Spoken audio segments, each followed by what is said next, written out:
Channel પર ન્યૂઝમાં આપ સૌનું હાર્દિક સ્વાગત છે। સંદીપભાઈ રૈયાણી નાયક મામલતદાર પોલીસ બંદોબસ્ત સાથે નાગરવાડા નવી ધરતી ચતુરભાઈની 40માં સહાય માટે આવ્યા છે।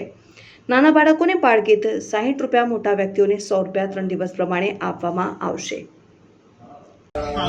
રેશન કાર્ડ એની ઝેરોક્સ અને એનો સભ્ય એક કોઈ પણ સભ્ય ઓકે બરોબર। સાહેબ, નાગરવાડા વિસ્તારની અંદર આપ આવ્યો છો, શું નિરીક્ષણ કરી રહ્યા છો? બોલો તો ખરી। અરે, પબ્લિક નું જે નુકસાન થયું છે એની ભરપાઈ કઈ આપવાનું છે, એમને રાહત આપવાની? કેશડોલ માટે જ આવ્યા છીએ એના કેશડોલ માટે એટલું પૂછીએ છે ખાલી। કેશડોલ આપ માટે સાહેબ સંદીપ રૈયાણી નાયબ મામલતદાર અહીંયા નાયબ મામલતદાર ઉભા છે। એમનું કેવું એવું છે, જે પુખ્ત વયના હોય તેમને 100 રૂપિયા અને નાનો બાળક હોય તેમને 60 રૂપિયા। આ સહાય તમને એવું નથી લાગતું કે ગવર્મેન્ટ મસ્કરી કરી રહી છે? 100 રૂપિયામાં એક દિવસનું એક ટાઈમનું જમવાનું બી નથી થતું, શાકભાજી બી ના આવે તો પછી કયા હિસાબે આ લોકો આવું કે છે? 100 રૂપિયા એટલે શું કહેવાય?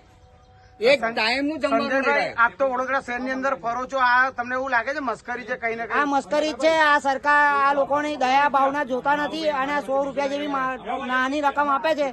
અહીંના સ્થાનિકોને મારી વિનંતી છે કે એક પણ પ્રકારનો રૂપિયો લેવો નહીં સરકારનો, કારણ કે આ આપણી મજાક અને ઠેકડી ઉડાવવા આવી રહ્યા 100 છે। રૂપિયા જો આપતા હોય તો અમે તમને આપીએ। 100 રૂપિયા જોઈએ તો હું મારી પાસે તો અમે બધા ઉઘરાઈને તમને 100 રૂપિયા આપી દઈએ। આ તમામનો સર્વે કરો અને જેટલા અસરગ્રસ્ત છે એ તમામને 100 રૂપિયા હું મારા ખર્ચે આપી દઈશ, જેટલા ખર્ચો થયો હશે બધો। 100 રૂપિયા છે, 3 દિવસ લેકે આવવા। જવાબદાર વ્યક્તિ જો શું કહેશો? વ્યક્તિ દીઠ આપીએ છીએ, 3 દિવસ માટે આપીએ છીએ, જો એક દિવસ માટે નથી આપતા। તો વ્યક્તિ દીઠ 100 રૂપિયા તું વિચાર, તમે વિચાર કરો સાહેબ, 100 રૂપિયા સરકાર કહેવાય તો આપ જોઈ શકો છો, નાગરવાડા નવી ધરતી ચતુરભાઈની 40માં જે ગરીબો લોકો રહે છે, અધિકારીઓ સાથે સાથે પોલીસ બંદોબસ્ત બી છે। પોલીસ બંદોબસ્ત સાથે અમે આવ્યા છે। 100 રૂપિયા એટલે ન જેવી રકમની અંદર જયારે નેતાઓની વાત કરીએ તો વડોદરા શહેરના નેતાઓ કૌભાંડો કરીને કરોડો રૂપિયા બનાવી લે છે। મોટા મોટા ફાર્મ હાઉસો એમના હોય છે, પરંતુ આ ગરીબ માટે કઈ ને કઈ મજાક જ છે। સંજયભાઈ, ખાસ કરીને વડોદરા શહેરના નેતાઓ વારંવાર મુખ્યમંત્રી એવું કહ્યું છે કે કેટલું ખાવું તમારે, કેટલું ભેગું કરવું, બહુ જ ભેગું કરી લીધું છે અને કરપ્શનો કરીને વડોદરા શહેરને બરબાદ કરી નાખ્યો છે। શું કહેશો સંજયભાઈ? પ્રથમ તો વાત કરું વિશ્વામિત્રીની કિનારાની, તો વિશ્વામિત્રીના પાડાના અને વિશ્વામિત્રી શુદ્ધિકરણના નામે પહેલેથી અગાઉ 800 કરોડ રૂપિયાની લાગણી થઈ ગયેલી છે। હવે આ ગરીબોની મજાક અને ઠેકડી ઉડાવવા માટે માત્ર વ્યક્તિ દીઠ 100 રૂપિયા આપવામાં આવે છે, જે અહીંના લોકોનો સ્થાનિકનો સખત વિરોધ છે। કોર્પોરેશનના નેતાઓ કોર્પોરેશનમાં બેસીને રોજના હજારો રૂપિયાના તો નાસ્તા કરી જાય છે અને આ ગરીબોને 100 રૂપિયા સહાય આપે છે। આ એમની મજાક ઉડાવી રહ્યા છે। લઈને અત્યારે વોર્ડ ઓફિસમાં જાઓ, તમને ત્યાં ખબર પડશે કેટલો નાસ્તો છે અને કોને મળ્યો અત્યાર સુધીમાં એ બીજો રોજનો નાસ્તો કરી જાય છે। નમસ્કાર દર્શક મિત્રો, જનઅર્પણ ન્યૂઝમાં આપનું હાર્દિક સ્વાગત છે। મિત્રો, જ્યારે વડોદરા શહેરની વાત કરીએ તો વડોદરા શહેરમાં ઘણી જગ્યા પર લગભગ વડોદરા શહેરનો 80% વિસ્તાર પાણીમાં જ ગરકાવ હતો।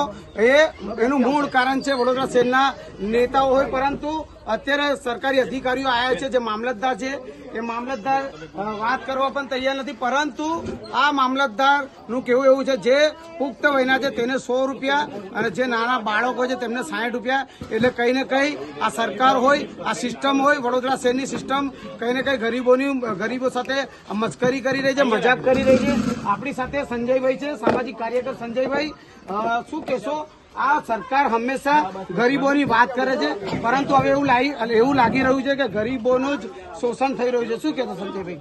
100 રૂપિયા એક વ્યક્તિ દીઠ। હવે આ લોકો કોર્પોરેશનના નેતાઓ અધિકારીઓ રોજના હજારો રૂપિયાના તો નાસ્તા કરી જાય છે ઓફિસમાં બેઠા બેઠા, અને અત્યારે 100 રૂપિયા સહાય આપવાની વાત કરે છે। આ ગરીબોની મજાક નથી તો શું છે? આ નાયબ મામલતદાર આવ્યા છે, એ બી કઈ બોલવા તૈયાર નહીં, જવાબદાર વ્યક્તિ, એમને તમે શું કહેશો? બોલવું જોઈએ ને એમને, જે પણ હોય એ વ્યવસ્થિત સાચી જે હકીકત હોય બોલવી જોઈએ એમને કે શું આ કરવાનું છે એમ। સરકારે તો કરોડો રૂપિયા જાહેરાત કરી, હા, તો પછી એમને વિચારવું જોઈએ કે સરકારે આટલી સહાય જાહેર કરી હોય તો 100 રૂપિયા કયા હિસાબથી આ લોકો આપી રહ્યા છે? તો આપ જોઈ શકો છો સ્થાનિક લોકોનો બી આક્રોશનો વિરોધ છે, કેમ કે 100 રૂપિયા જેવી નજીવી રકમની વાત કરવામાં આવતી હોય તો કઈ ને કઈ આ ગરીબો સાથે મજાક જ કહેવાય એક જાતનું. કેમ કે જયારે 3 દિવસની વાત કરીએ, 3 દિવસના ઘર દીઠ 60 રૂપિયા, જે પુખ્ત વયના છે તેમના માટે 60 રૂપિયા અને નાના બાળકો છે તેમના માટે 60 રૂપિયા, તેવું નાયબ જે મામલતદાર છે એમનું કેવું એવું છે. કેમેરામેન રોનક સાથે હું યોગેન્દ્ર બારોટ, જનઅર્પણ ન્યૂઝ, વડોદરા.